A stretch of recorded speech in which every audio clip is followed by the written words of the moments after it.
Assalamualaikum warahmatullahi wabarakatuh. Bapak Ibu PPG 2025, batch yang pertama. Akhirnya pada kali ini tiba saatnya adalah tugas mandiri, yang dimana tugas mandiri ini terdapat peta konsep atau gagasan, miskonsepsi, mata pelajaran akidah akhlak.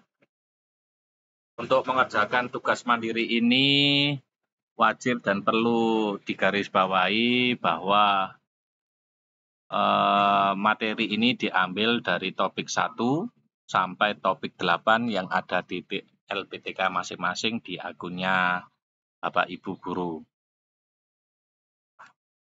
Tugas mandiri ini ada yang bilang bahwa tidak ada ketentuan untuk penilaian.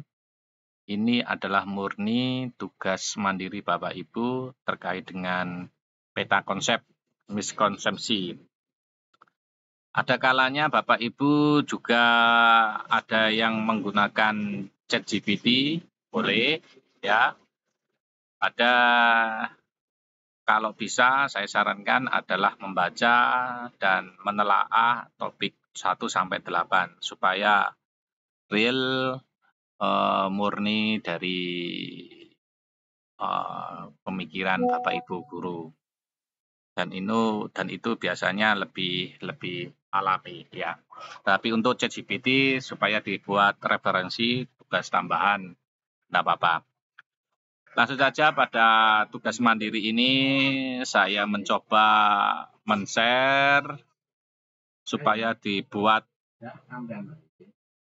apa ya? Dibuat peniruan untuk ditiru dan dimodifikasi dan dibuat untuk sebagai bahan ya.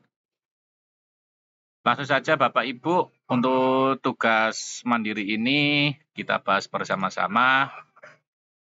Oke. Tugas mandiri ya, tugas mandiri ini terdapat 2 poin. Yang dimana tugas mandiri profesional ini, 1, Bapak Ibu dibuat peta konsep atau gagasan apa saja yang Anda temukan dari topik 1 sampai 8. Sebutkan kurang lebih 5 gagasan ya, kurang lebih, tidak boleh kurang ya, kurang lebih ya. Mohon dijelaskan dalam satu alinea. Materi konsep apa saja dalam tersebut yang menimbulkan miskonsepsi atau salah ya. Ini terserah jenengan ya. Jangan sampai sama ya. Sama boleh, tetapi kata-katanya jangan sama persis. Ini saya peta konsepnya seperti ini ya. Untuk tema akidah akhlak. Modul profesionalnya materi akidah akhlak. Topik pertama Asmaul Husna, akhlak mamudah, alah masmumah. Yang kedua ilmu kalam, topik kedua aliran-aliran dan tokoh dan objek pembahasan. Tasawuf, aliran-aliran dan tokoh-tokohnya, objek pembahasan. Setelah itu pendidikan nilai dan karakter, dan terakhir adalah moderasi beragama. Ini kita jabarkan bab 5 gagasan utama dari topik 1 sampai 5, sampai 8 tadi. 1, pentingnya akidah dalam kehidupan 1, pemahaman tentang Asmaul Husna, membentuk keyakinan kuat, akhlak mamudah perlu ditetapkan dalam kehidupan sehari-hari, alas mamumah harus dihindari untuk menjaga keharmonisan sosial. Poin kedua, ilmu kalam sebagai dasar pemikiran Islam. Berbagai aliran dalam ilmu kalam muncul untuk menjawab tantangan zaman. Kedua, tokoh-tokoh ilmu kalam dalam kontribusi dalam peradaban teologi Islam. Ilmu kalam membahas konsep ketuhanan, takdir, dan keimanan.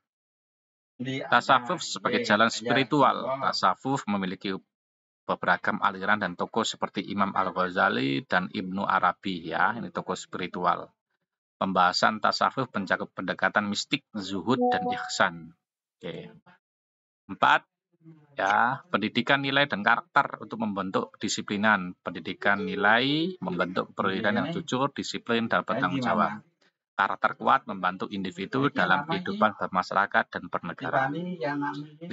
Moderasi beragama untuk mewujudkan harmoni. Moderasi beragama menekankan toleransi, keseimbangan, dan sikap inklusif. Menghindari sikap ekstrim dalam beragama menciptakan kedamaian. Nah, ini saya alinea. Dalam Islam, pembentukan kepribadian seorang tidak hanya bergantung pada pantauan agama, tapi juga pada penerapan akidah, akhlak dalam kehidupan sehari-hari, pemahaman Asmaul Husna, akhlak mahmudah, dan pengejaran akhlak semazmumah. Sebagai kuncinya dalam membangun karakter yang baik. Selain itu, ilmu kalam berkembang sarana memahami keyakinan Islam secara mendalam. Pendekatan rasional berbagai aliran dalam ilmu kalam itu memilih pandangan yang berbeda-beda tentang konsep ketuhanan dan keimanan yang dipengaruhi oleh konteks sejarahnya itu sendiri.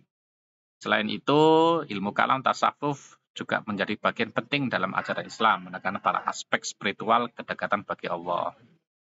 Langsung di sisi lain, pendidikan nilai dan karakter menjadi landasan utama dalam membangun masyarakat yang beradab dan harmonis. Hal ini berkaitan dengan konsep moderasi beragama yang mengajarkan keseimbangan dalam menjalankan keyakinan tanpa terjerumus dalam ekstremis.